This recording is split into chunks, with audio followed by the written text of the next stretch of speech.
Parliament സമ്മേളനം അവസാനിച്ചെങ്കിലും BR. അംബേദ്കറിനെതിരായ അമിത്ഷായുടെ വിവാദ പരാമർശം ആളിക്കത്തിക്കാനും ഇന്ത്യ സഖ്യം പാർട്ടികളെ തമ്മിൽ ചേർത്ത് നിർത്തുന്നത് മുഖ്യ വിഷയമാക്കാനും കോൺഗ്രസ് തന്ത്രമൊരുക്കുന്നു. പാർലമെന്റ് സമ്മേളനത്തിന്റെ തുടക്കത്തിൽ മുഖം തിരിഞ്ഞു നിന്ന ഇന്ത്യ സഖ്യം പാർട്ടികളെ ഒന്നിച്ചു നിർത്താൻ അമിത്ഷായുടെ പരാമർശം സഹായിച്ചുവെന്ന കണക്കുകൂട്ടലാണ് പാർട്ടി നേതൃത്വത്തിനുള്ളത്.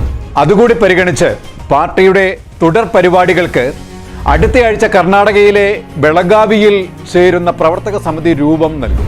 ഇന്ത്യ സഖ്യം പാർട്ടികളുടെ സ്ഥിരം ഏകോപനം ഉറപ്പുവരുത്താൻ കോൺഗ്രസ് സ്വീകരിക്കേണ്ട നടപടികളെക്കുറിച്ചും അതിൽ ആലോചനയുണ്ടാകും. പാർലമെന്റിന്റെ ഇരു സഭകളും പിരിഞ്ഞ ശേഷം ഇന്നലെ AICC ജനറൽ സെക്രട്ടറിമാരായ പ്രിയങ്ക ഗാന്ധിയും KC വേണുഗോപാലും പാർട്ടി അധ്യക്ഷൻ മല്ലികാർജ്ജുൻ ഖാർഗെയുടെ വസതിയിലെത്തി ചർച്ച നടത്തിയെന്ന് കേട്ടു.